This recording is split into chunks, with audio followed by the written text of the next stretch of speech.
Hello সবাইকে, কেমন আছেন? আশা করছি ভালো আছেন। যে যেখান থেকে দেখছেন সকলকে জানাচ্ছি শীতের সকালের ঈষৎ উষ্ণ অনেক অনেক স্বাগতম এবং ভালোবাসা। তো সকালবেলার রোদটা এখনকার খুব মিষ্টি হয়, কেননা শীতের দিনের এই যে প্রথম রোদ ওঠাটা সকালবেলা, এই টাইমটা আমার এত ভালো লাগে। আর সেই সাথে যদি হয় ধোয়া ওঠা 1 কাপ গরম চা, তাহলে তো কোনো কথাই নেই। তো ঘুম থেকে উঠেই গিয়ে একটু রোদটা উপভোগ করে নিলাম, যদিও ছাদে যাওয়ার মতো কোনো ওয়ে নাই। তারপরেও যেটুকু জানালার ফাঁক ফোকর দিয়ে আসে ওইটুকুতেই সন্তুষ্ট, মানে অল্পে সন্তুষ্ট থাকা যেটাকে বলে। তারপরে চা বসিয়ে দিলাম, লিকারটাকে একদম কড়া করে দিয়ে 1 কাপ চা করছি। দুধ চা যদি একটু কড়া করে লিকার না হয় আর যদি ভালো মতো ফুটানো না হয়, আমার কাছে মনে হয় না যে চা খাচ্ছি। তো যেহেতু দুধ চা আজকে করছি, সেজন্য একটু বেশি মতো লিকার দিয়ে তারপরে একটু ঘন করে দুধ টুধ দিয়ে চাটাকে করছি। আর আমার বিশ্বাস যারা যারা চা লাভার আছেন তাদের দেখে অবশ্যই একটু খেতে মন চাইছে। তো এখানে গিয়ে চা রেডি।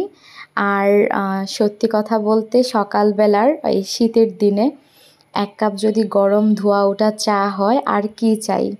আর চায়ের সাথে যদি একটু বিস্কিট না হয় তাহলে কেমন লাগে। আর আমার বরাবরই বিস্কিটের চাইতে টোস্ট অনেক ভাল লাগে। এই টাইপের যে নোনতা টোস্টগুলা, মিষ্টিটা না। চা মিষ্টি, আবার যদি টোস্ট মিষ্টি হয় কম্বিনেশনটা ঠিক জমে না। তো নোনতা টোস্ট দিয়ে আর এই গরম গরম চা দিয়ে খেতে দুর্দান্ত লাগে। ফ্রেশ ট্রেশ হয়েই চায়ে চুমুক দিলাম, দেওয়ার পরে গিয়ে নাস্তা করব। এবার অনেকেই হাসতে পারেন, অবাক হতে পারেন, প্রথমেই কে চা খায়। মাঝে মধ্যে যখন আমার চায়ের ক্রেভিং হয় তখন আমি সকালবেলা এটাই করি, আগে চা খাই তারপরে নাস্তা খাই। সবাই একরকম, আমি টোটালি তার বিপরীত। চাটা শেষ করে চললাম নাস্তা বানাতে। আর এখান থেকে আমি নিয়ে নিচ্ছি ডিম। আর সকালের নাস্তায় যদি দেখা যায় ডিম দিয়ে কোনো কিছু একটা বানানো যায়, খুব সহজে বানিয়ে ফেলা যায়, আর সারা দিনের পুষ্টিটাও বজায় থাকে। তো ওইটা মাথায় রেখেই গিয়ে এখানে প্রত্যেক দিন সকালবেলায় চেষ্টা করি ডিম রাখার, হয়তো সেদ্ধ না হলে সবজির সাথে ডিমটাকে রাখার চেষ্টা করি। আর সবাই অনেক বেশি পছন্দ করে। যখন যেভাবে ইচ্ছে হয় ওরকমভাবেই নাস্তাটা বানিয়ে ফেলি। এখানে রুটি ভেজে নিলাম, আর রুটিটা দেখা যায় যে আমি একটু যাতে কাজটা সহজ হয় আমার, সেজন্য 2 সপ্তাহের জন্য আগেই বানিয়ে রাখি, বানিয়ে ফ্রিজে ফ্রোজেন করে রেখে দিই। এতে হয় কি, সকালবেলা উঠে রুটি বানানোর একটা ঝাঁকি ঝামেলা থাকে এক্সট্রা করে, সেটার পোহাতে হয় না।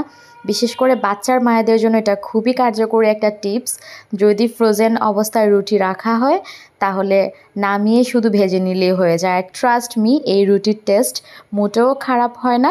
সচরাচর আমরা যেরকম বানিয়ে খাই সেরকমই। এখানে রুটি ভেজে নিলাম, সাথে একটা ডিম ভেজে নিলাম, আর গিয়ে কিছু কিশমিশ দিয়ে দিচ্ছি। কিশমিশ যেদিন না থাকে ওদিন বাদাম দিই, বা বাদাম আজকে ছিল না সেজন্য কিশমিশ দিচ্ছি। তো চেষ্টা করি সকালের নাস্তাটা যাতে একটু হেভি হয়, প্লাস গিয়ে সারাটা দিনের পুষ্টি বজায় থাকে। আর পুনর পাপাকে নাস্তাটা দিয়ে আসলাম, আমার জন্য রেখে দিয়ে এখানে চিয়া সিড গুলে নিচ্ছি। চিয়া সিড আমার অত্যন্ত পছন্দের একটা সিডস। আর চেষ্টা করি বাসার সবাইকে একটু একটু করে দেওয়ার, কেননা চিয়া সিডে আমরা প্রায় কম বেশি সবাই জানি যথেষ্ট পরিমাণে পুষ্টি ভরপুর, প্লাস গিয়ে বিভিন্ন গুণে গুণান্বিত।